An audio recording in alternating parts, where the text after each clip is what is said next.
Hapo awali, ilianza tu na maumivu ya kichwa yasiyo makali, na sikufikiria kuwa hiyo ilikuwa sehemu ya kiharusi au kitu kama hicho, hata wakati yalikuwa makali baadaye siku hiyo. Lakini hospitalini nilijua kuwa hakika ilikuwa kiharusi.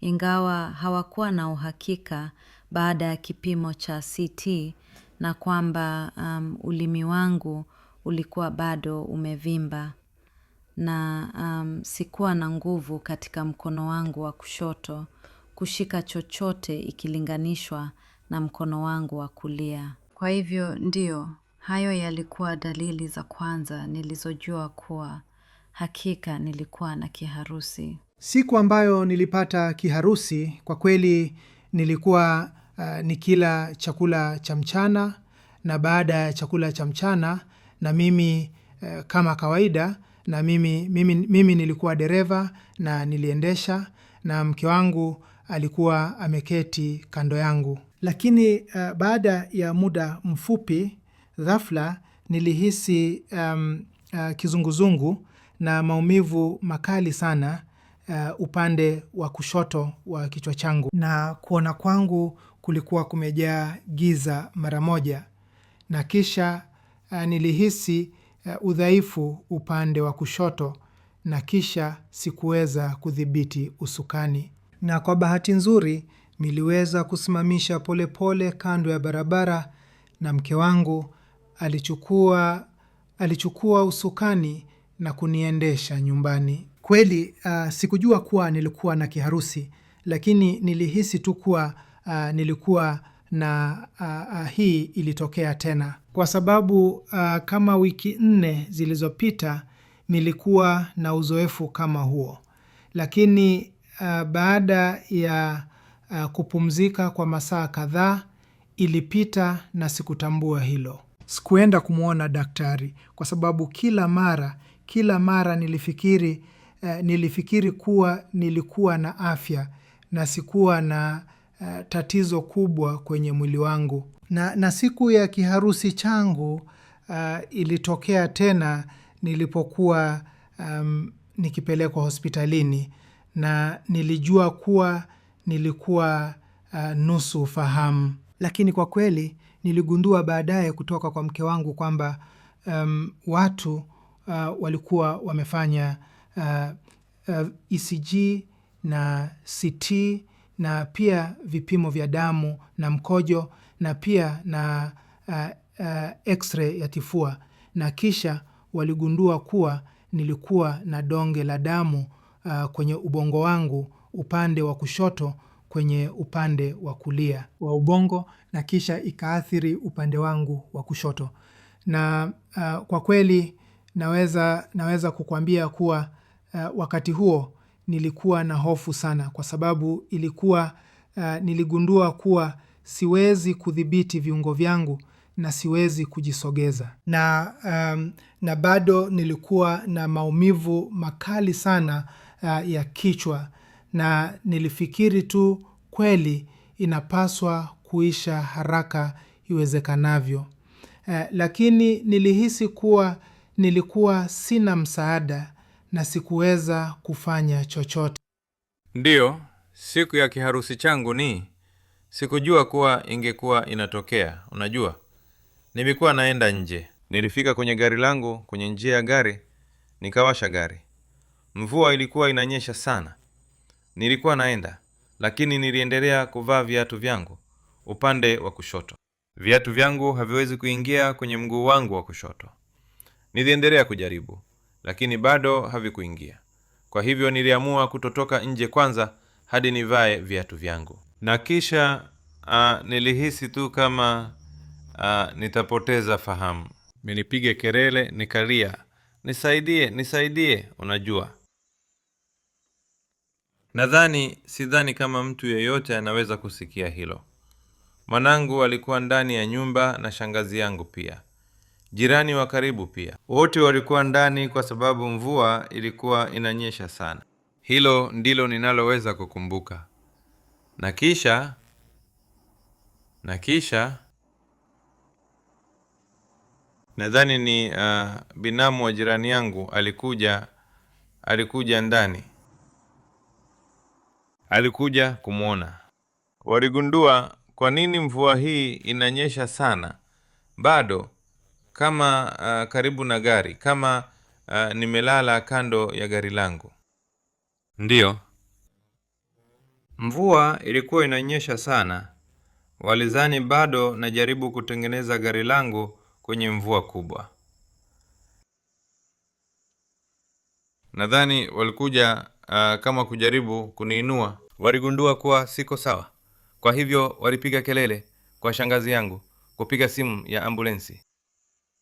Hilo ndilo ninaloweza kukumbuka.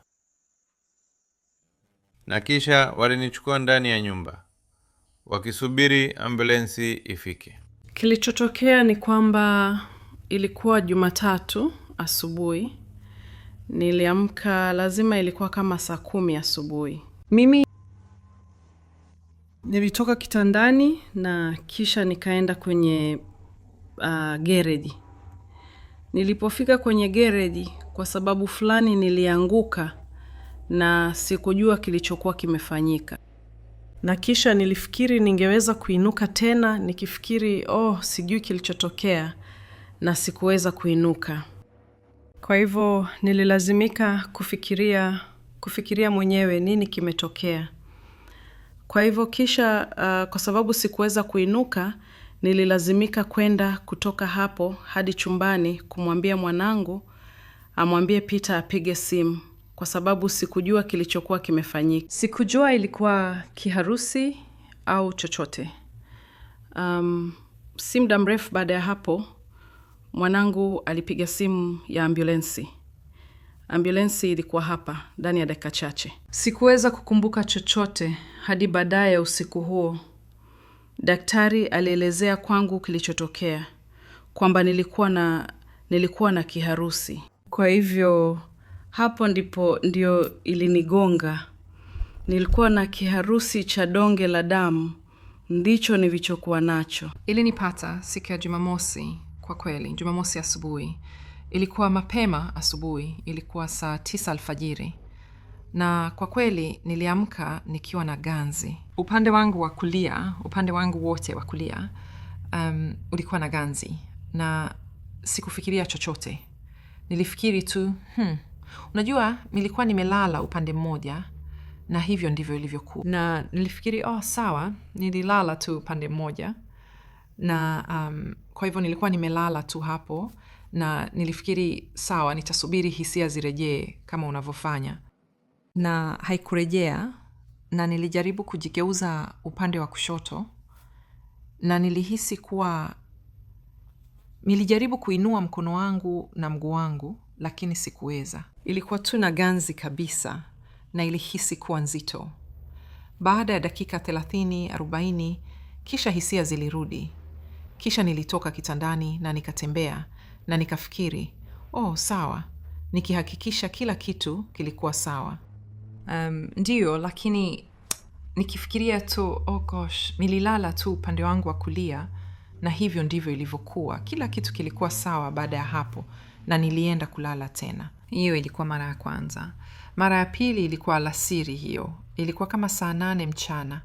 Nilikuwa nimekaa kwenye kompyuta yangu, nilikuwa naandika tu, na kisha ghafla mguu wangu wa kulia na mkono wangu wa kushoto tu ulidondoka, na mguu wangu wa kushoto ukageuka. Na sikujua kilichokuwa kinatokea wakati huo. Na nilifikiri, Mungu wangu, nini kinaendelea hapa? Hata hivyo, nilipojaribu kugeuza tena, mkono wangu na mguu wangu iliendelea kwenda kushoto. Na ikabaki hapo, na nikafikiria, hapana, kuna nini kinaendelea? Hiyo iliniogopesha kweli. Wakati huo, nilikuwa na watu kadhaa karibu, na walikuja na kuniuliza kama niko sawa. Na nikasema, angalia mguu wangu, angalia mkono wangu, umegeuka hivyo, siwezi kugeuza tena. Na walikuwa wakisema, usiwe mjinga. Na nikasema, hapana, siwezi.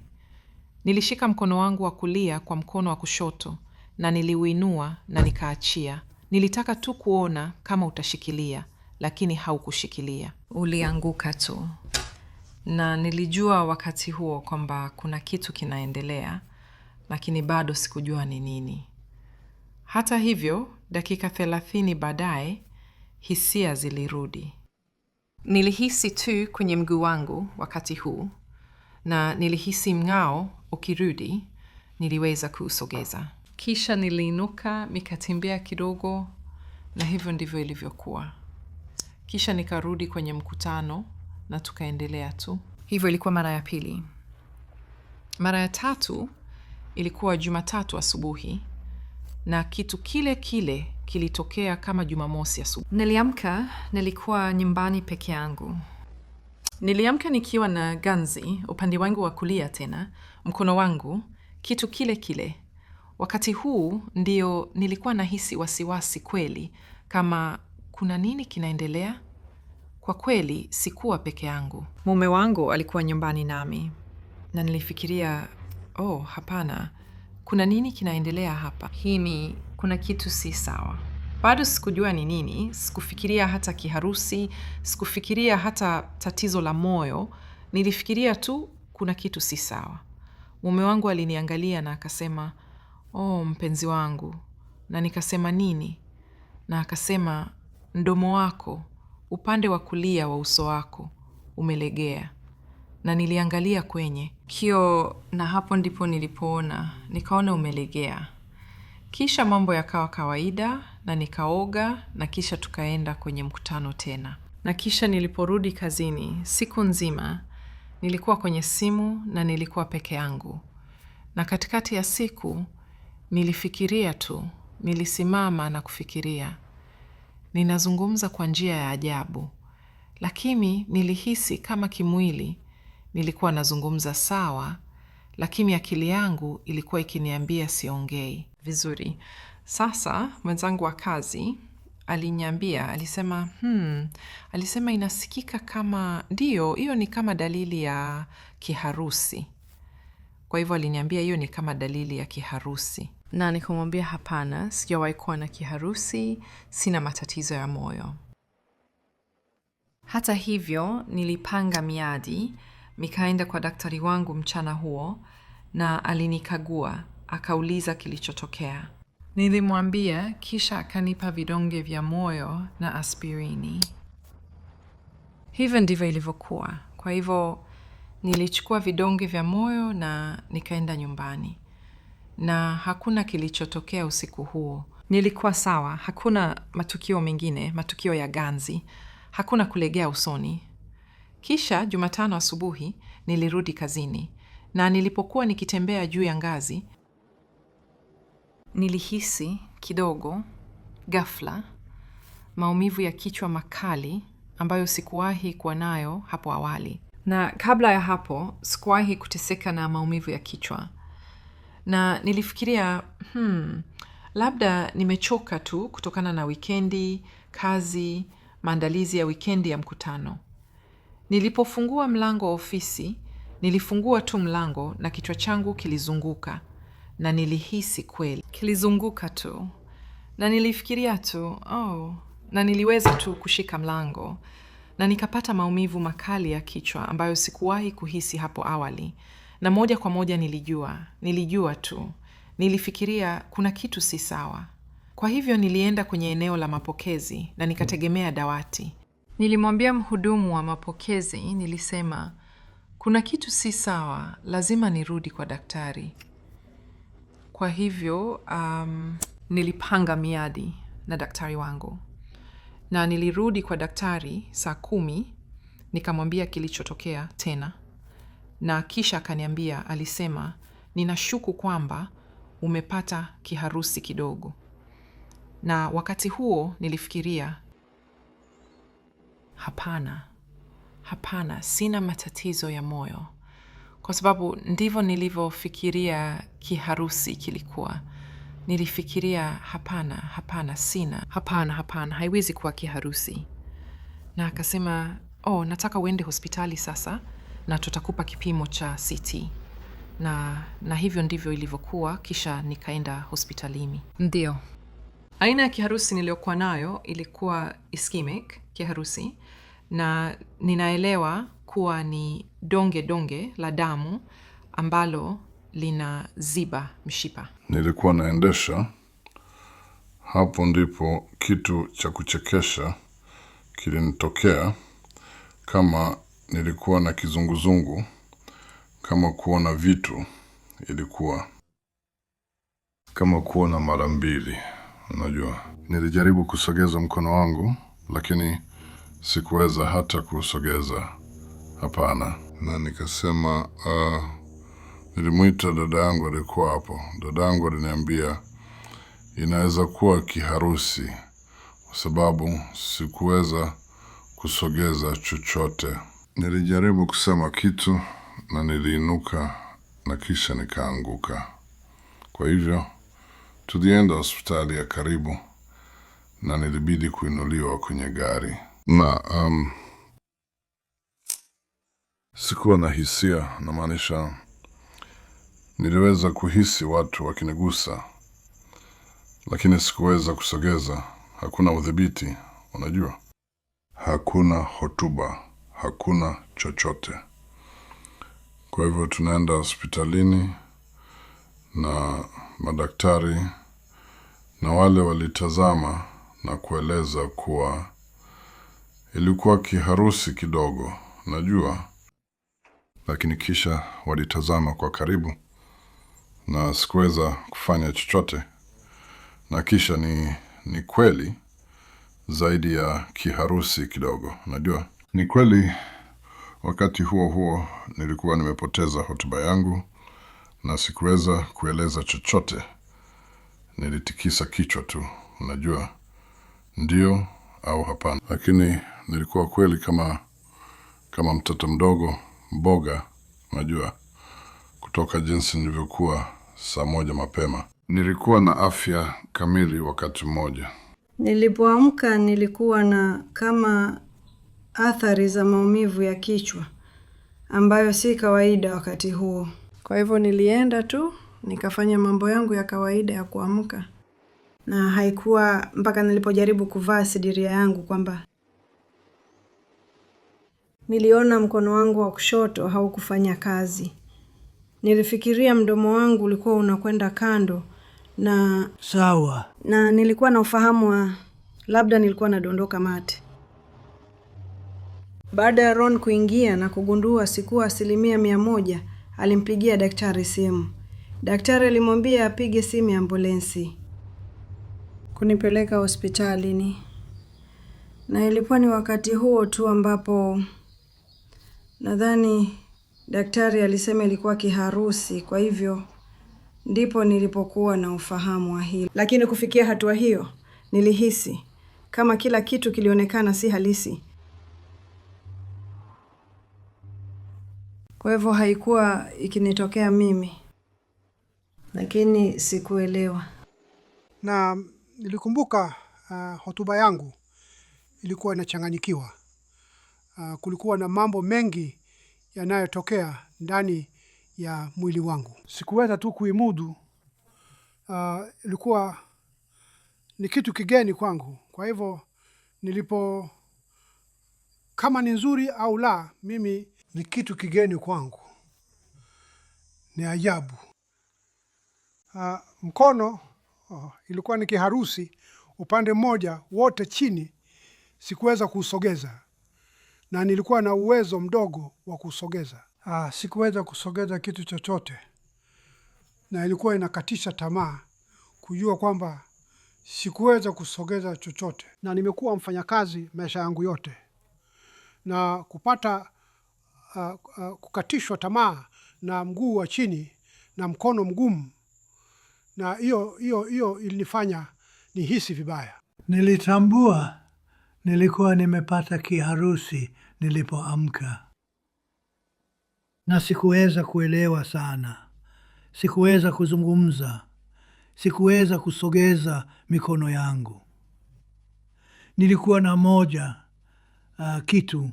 mkono mmoja bado unaenda, lakini upo.